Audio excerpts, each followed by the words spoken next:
All right, folks, welcome back to BEG Wrestling. We are here with none other than the United States representative in the Paris Olympics 2024 53-kilogram, Dominique Parrish, or better known by Dom, correct? Correct. All right.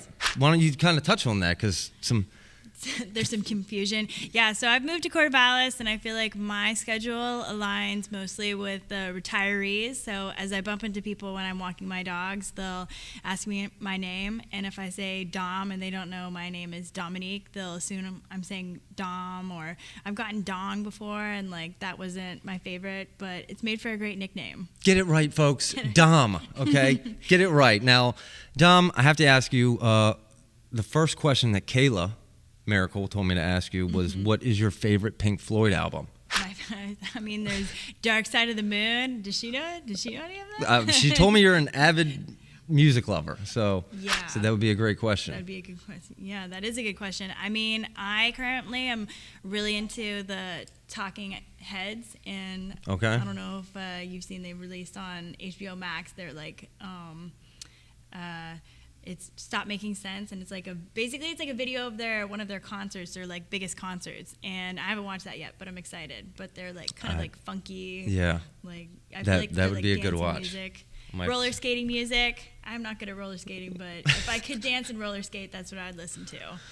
Okay, but you are good at wrestling. 2023 gold at the World and Pan Am's, correct? And let me just ask you overall, how you feeling right now going into these Olympics? I mean, I feel really confident. I think we're far out, but like really close. My friend Justina DeSazio, she's on the Olympic Canadian team, and we were talking about it, and we're like 12-ish weeks out, like a little bit more, and I feel like it's easy to get I feel like that like reverse tunnel vision where you're like, oh, it's like right here, but like there's really so much time to like focus in on like the things that I need to work on. So I feel like going into practice each day, it's just like being in the moment, and I feel really confident in what I'm working on. Yeah.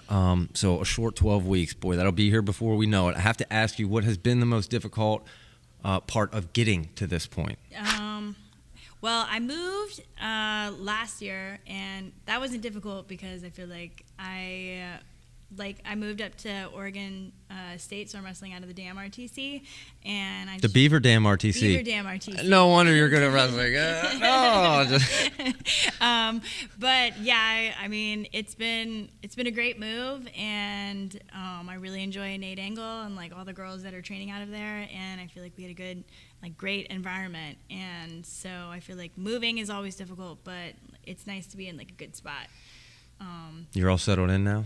Huh? You're all settled in? I'm all settled in. Okay. I'm like, all the bags are unpacked. You're ready to make this run. Okay. Ready to do it. Yeah. All right. Let me ask you, what's your mindset in going into these Olympics? Like, what would you be satisfied with? It can't be just gold, right? Yeah. Well, I mean, I feel like each competition I go into, like regardless of what it is, I just really want to feel like I am competing at my best level.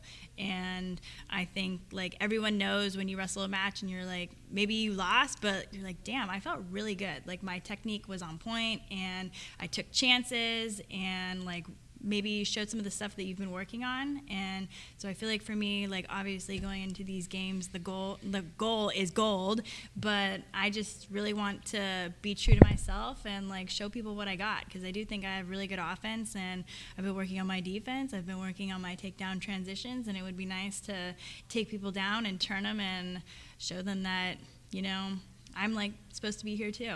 We're all here. We're all supposed to be here. Hey, you are supposed to be here, and I do enjoy the fact that, I mean, it sounds like you're finding appreciation in the process and the journey of this. So I definitely think that's the right thing. Now, I want to ask you, the recent surge of women's wrestling, okay, and big out in Iowa, just got approved here in Pennsylvania. So I'm asking everyone because I want to know your story. How did you initially get into wrestling? It might be something that the younger generation of women, someone might see it and appreciate your story. Mm-hmm.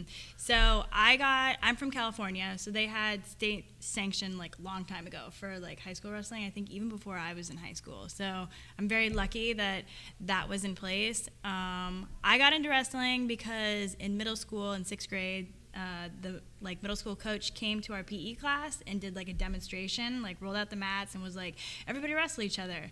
And they passed around a clipboard, and my friends like signed my name on it and like put my email, and I was like, I have to go because get out of here. And Eric, I was like, that's how you got into wrestling. And I was like, I have to go because they have my email. I'm like, I'll get in trouble if I don't go. Wow. But my dad like wrestled a bit in like high school and junior college, and he coached, and so I feel like I had like family support and like already like a program that was welcoming for like young girls, and then like a high school program to feed into it, and then just like again, I feel like right place, right time. Like when I was going to college, there wasn't like Iowa programs, but SFU I feel like was the Iowa at the time. For Simon Fraser University, for anyone who doesn't know. Okay, but thank you for clarifying. It's in Vancouver, and I feel like that's where all the like successful women were going, and it was definitely intimidating to go up there and like compete against these women. And we wrestled a lot. I feel like we did a lot of live wrestling, and we just had the space to do it, and I feel like it made us tough and like good at competing. So. Well, I want to personally thank whoever that friend was of yours who wrote your name on that paper. Yeah. I don't think we're friends anymore. As an American, hey, we're glad your email address and name got on that paper. Yeah. Couple more questions. So after you win a gold medal, what's the first thing you're going to do? Oh, man. Well, I will have cut weight, so I definitely will be getting some ice cream. And just like celebrating with my friends, family, and my boyfriend. They'll all be out in Paris, and I feel like just reflecting on it, like it really takes so many people to like get me to this point, and I know like I've like sacrificed a lot of personal time with like those people, and I feel like it affects me, but it also like affects them, and it'll be nice to like take a second and breathe and just like enjoy what has been like this Olympic run. Yeah, along with everyone who's been there to support you. Leads me to my final question. What does Dom do for fun outside of wrestling? So I have 2 dogs, which I've learned people really don't like when you compare your dogs to their babies. So I've tried to stop doing that. But I'm trying to empathize. I'm like, I see why you don't like leaving your babies because I don't like leaving my dogs. But I feel like all of my hobbies now center around my dogs. So I like walk my dogs. I interact with old people at the park with my dogs. I'm hiking. I actually got recently into just like taking pictures of plants I see as I'm like hiking and like identifying them later. And Photography? Like, oh, okay. Like, well, I mean, I feel like identifying, and I'm like, maybe I could do like foraging later, like listen to like a foraging podcast. So I'm a little bit naturey. I paint. My boyfriend would be upset if I didn't mention I've started playing Halo with him, and I'm just gamer. A gamer, yeah. I'm terrible. I'm like on the easy level, and I'm so pissed when I get killed. Those are 2 extremes. You're out hiking, and then you're a gamer. Yeah. Wow. He's like, do you want to play Halo? I'm like, no, I want to take the dogs to the park, and then we play Halo for like 2 hours, and I'm like, what did we just do? All right. So there's a lot about Dom Parrish that.